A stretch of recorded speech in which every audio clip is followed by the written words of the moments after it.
नमस्कार दोस्तों, स्वागत है आपका गुरु ज्ञान भक्तावल चैनल में। जैसा कि आपने थंबनेल पे देखा कि घर के देवी देवता की खोड़ है या बाहर के किसी भूत प्रेत की खोड़ है, कैसे पता करें। तो इस चीज़ को पता करने के लिए देखिए कोई ज़्यादा बड़ा विधि विधान नहीं है, बहुत ही छोटे तरीके से आप पता कर सकते हो इस चीज़ के बारे में। सबसे पहले तो ये जानना है कि आपके घर में क्या परेशानी चल रही है। क्या आपके घर में हारी परेशानी चल रही है, कोई बच्चा बीमार है या फिर किसी बड़े को कोई दिक्कत हो रही है, कोई बीमार है, कोई पैसे की दिक्कत हो रही है लेके। तो इस चीज़ के बारे में पता करना है सबसे पहले। अब आपको पता चल गया, आप जाते हो, मान लीजिए आप घर में भगत भी हो, आप सोचते हो कि भाई मेरे घर में किसी ने तंत्र क्रिया कर दी और आपको कुछ समझ में नहीं आ रहा है।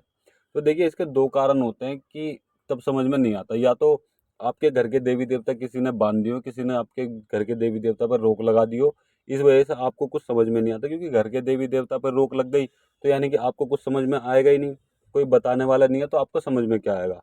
और दूसरी चीज ये होती है कि किसी ने तंत्र क्रिया, हाँ, तब आपके घर के देवी देवता रोके, तब आपके घर में तंत्र क्रिया कर दी। ठीक है। अब दूसरी चीज क्या होती है, दूसरी चीज ये होती है कि आपके घर के देवी देवता रुष्ट हो गए। अब कोई भी एक देवी या देवता रुष्ट हो गया ना, वो बाकी सबको रोक सकता है। अगर मान लीजिए कोई रैपर रुष्ट हो गया तो वो जादू के मालिक होते हैं, वो पूरी संगर को रोक देंगे कि भाई कोई भी कुछ नहीं बताएगा। गद्दी का मालिक है, वो रुष्ट हो गया तो वो भी रोक सकता है। चौकी आपके घर की, वो भी रोक सकती है। मसानी है, वो भी रोक सकती है। पूरी जादू को रोकने की शक्ति रखते हैं ये देवी देवता। आपके घर का कोई पौन है, वो भी आपके घर की जादू को रोक सकता है। कोई पित्तर है, वो भी आपके घर की जादू को रोक सकते हैं पूरी तरीके से, ताकि वो आपको कुछ भी ना बताएं और आपके घर में परेशानी चलती रहेगी। अब परेशानी होने के बाद क्या करते हैं लोग, भक्तों के जाते हैं। कोई सब अलग अलग बताते हैं कि भाई कि आपके घर में किसी ने तंत्र क्रिया कर दी, आपके घर में किसी ने किया कराया कर दिया, कोई देवता छोड़ दिया, किसी की चौकी छोड़ दी। तो वो इस तरीके से आपको बताते हैं कि आपके घर पे किसी ने कुछ कर दिया है बस। ठीक है। और आपके घर में बहुत बड़ी दिक्कत भी हो सकती है। तो आप सोचते हो, आप ऐसा हो जाते हो कि भाई मैं इतनी देवी देवता की सेवा करी और आपने इतने काम कर दिए, बाहर आप अपने घर में कुछ नहीं कर पा रहे। तो ये परेशानी सबके साथ हो जाती है। देखिए कोई ज़्यादा बड़ी बात नहीं है।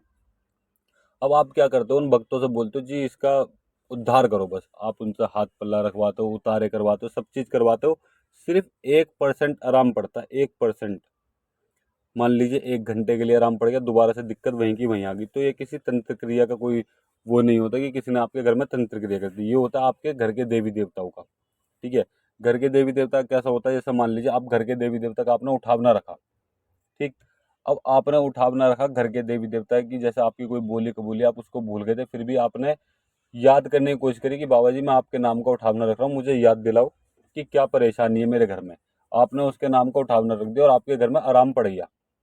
मान लीजिए 24 घंटे के लिए आराम पड़ गया या 1 दिन के लिए आराम पड़ गया, और उसके बाद में दिक्कत दोबारा होने लग गई। तो इसका मतलब है कि आपके घर के देवी देवता रुष्ट हैं। अब आप ये मत सोचिए कि आप बाहर किसी, मतलब कि बाहर भक्तों के जाओगे कि आपके घर में किसी ने तंत्र क्रिया कर दी, इसका कोई वो नहीं है। सिर्फ आपके घर के देवी देवता रुष्ट हैं। क्योंकि आपने जब उठावना रखा तो आपके घर के देवी देवताओं ने आप पे जो आपकी बोली कबूली थी वो मान के उसको आराम दे दिया। ठीक है। लेकिन देवी देवता रुष्ट है तो उनको मानने में थोड़ा सा समय लग सकता है। अगर किसी ने आपके घर पर तंत्र क्रिया करी होगी, जैसे मान लीजिए आपने किसी किसी व्यक्ति ने आपके घर पे किसी भूत प्रेत को छोड़ दिया या फिर किसी की चौकी छोड़ दी, तो सामने वाले भगत उस चीज का उतारा कर देंगे या फिर कुछ भी चीज कर देंगे। तो जब तक आपको आराम रहेगा, 40 दिन तक, जितने दिन का वो पर्चा देंगे, मान लीजिए उन्होंने आपको पर्चा दिया 1.25 महीने का, तो 1.25 महीने तक आपके घर में किसी का भी कान गर्म नहीं होने का। क्यों?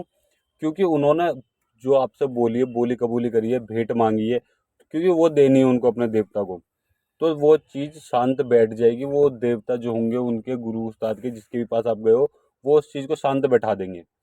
तो वो क्या करते हैं, वो चीज़ शांत बैठ जाती है, तब वो अपना कार्य करना शुरू करते हैं। अपने देवता को भेज देंगे आपके घर में कि भाई यहाँ पे पहरेदारी करो, इतनी कोई भी दिक्कत परेशानी नहीं होनी चाहिए। तो 40 दिन तक, जब तक उनका पर्चा है, तब तक आपके घर में कोई दिक्कत नहीं होगी।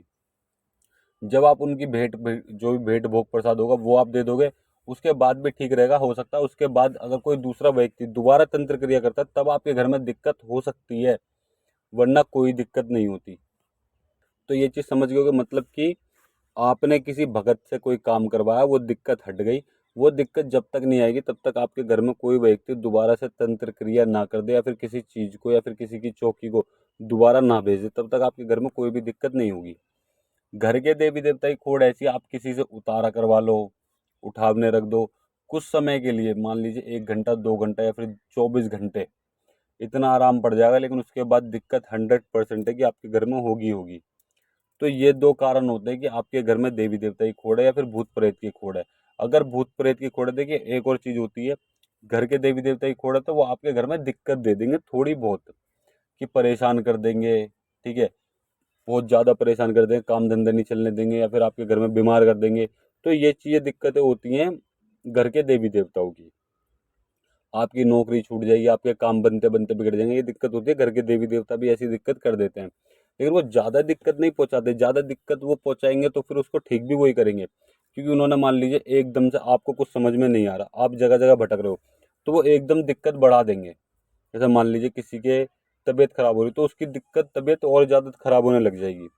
और जैसे ही आप देवी देवता को फिर से याद करोगे तो दिक्कत वहीं की वहीं नॉर्मल हो जाएगी, मतलब कि पहले जितनी थी 10% 20% उतनी दिक्कत होने लग जाएगी। समझ गए? यानी कि दिक्कत बढ़ेगी भी, कम भी होगी। लेकिन अगर किसी भूत प्रेत से दिक्कत खराब है, तबीयत खराब है या फिर कोई भी परेशानी है, तो उससे दिक्कत बढ़ेगी ना कि कम होगी, बस बढ़ेगी ही दिक्कत। आप चाहे कुछ भी कर लो, उतारा करवा लो, कुछ भी करवा लो, वो दिक्कत बढ़ेगी। आप देवी देवता को गाली बकोगे, ठीक है, क्योंकि आपके घर में देवी देवता तो है ही नहीं, तो दिक्कत बढ़ेगी आपके घर में। अगर भूत प्रेत है तो दिक्कत बढ़ेगी। आप उस भूत प्रेत को गाली बकोगे तो दिक्कत बढ़ेगी। समझ गए? तो इस चीज का आपको ध्यान रखना है कि आपके घर में अगर देवी शक्ति कोई रुष्ट है, आपके घर के देवी देवता रुष्ट है, तो आपके घर में दिक्कत बढ़ेगी। जब आप देवी देवता को, घर के देवी देवता को गलत बोलोगे, अनाप शनाप बोलोगे, उन्हें गाली बकोगे, उनका थान मक्कान हटाओगे, तब आपके घर में दिक्कत बढ़ सकती है कि भाई देवी देवता रुष्ट है पहले तो आपसे, और फिर आप उन्हीं को उल्टा सीधा बोल रहे हो, तो देवी देवता आपसे रुष्ट होके दिक्कत को बढ़ा सकते हैं। दूसरी चीज ये होती है कि देवी देवता को मनाना कैसे। देखिए, देवी देवता को मनाने के तरीके यही होते हैं, या तो आप सेवा करो या फिर उनकी जो बोली कबूली है आप उसको याद करो। अगर नहीं याद आता तो देवता की सवारी बुलाओ। कई बार ऐसा होता है कि देवता सवारी पे भी आगे सही नहीं बोलते हैं, वो झूठ बोल जाते हैं कि हमारी खोड़ नहीं है, आप कहीं और दिखाओ या डॉक्टरी कराओ, वो ऐसा बोल देंगे। लेकिन आपको उस समय पे देवता के हाथ पैर जोड़ना है, उनके पैर पकड़ने हैं कि बाबा तुम ही बताओ, मुझे नहीं पता क्या है क्या नहीं है। अगर कोई बोली कबूली है तो मुझे बताओ। हाँ, आप ये कर सकते हो कि उठावना रख सकते हो। अगर देवता नहीं बताते, सवारी आके नहीं बताती, तो आप 11 रुपये उठा के उनके नाम के रख सकते हो कि बाबा जी मैं हाथ जोड़ रहा हूँ, हमें बख्श दो।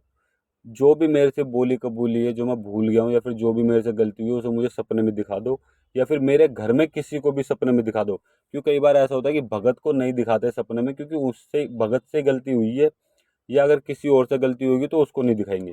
हाँ, आपके घर में जो परिवार है, आपके घर में और भी होंगे, माता जी होंगी, पिताजी होंगे, भाई होंगे, बहन होंगी, आपकी वाइफ होगी, तो उनको जल्दी सपने में दिख जाएगा कि भाई ये चीज़ दिख रही है मुझे। तो आप समझ जाइएगा कि ये चीज़ गलती है, ये चीज़ हमने बोली कबूली करी थी, तो इस वजह से हमारे घर में दिक्कत परेशानी हो रही है। तो आपको इन चीज़ों का ध्यान रखना है बस। समझ गए? इन चीज़ों से आप पता कर सकते हो ये घर के देवी देवता की खोड़ है या बाहर की चीज़ की खोड़ है। अगर बाहर की चीज़ की खोड़ है तो दिक्कत बढ़ेगी, हाथ पल्ला देने से भी, हर चीज़ करने से दिक्कत बढ़ेगी। और घर की खोड़ है तो हाथ पल्ला देने से, उठावना रखने से वो दिक्कत शांत होगी, लेकिन दिक्कत वहीं की वहीं आ जाएगी, पूरी तरीके से ठीक नहीं होगी। तो इस चीज़ का आपको ध्यान रखना है, ठीक है? और अगर आप इस चीज़ के बारे में और भी जानकारी लेना चाहते हो तो आप हमें कमेंट कर दीजिएगा, मैं अगली वीडियो भी बना दूंगा इस चीज़ के लिए। और अगर आपको हमारे द्वारा दी गई जानकारी अच्छी लगी हो तो वीडियो को लाइक करें, चैनल को सब्सक्राइब करें और बेल आइकन जरूर दबाएं, ताकि हमारे द्वारा दी गई जानकारी आप तक समय पर पहुंच सके।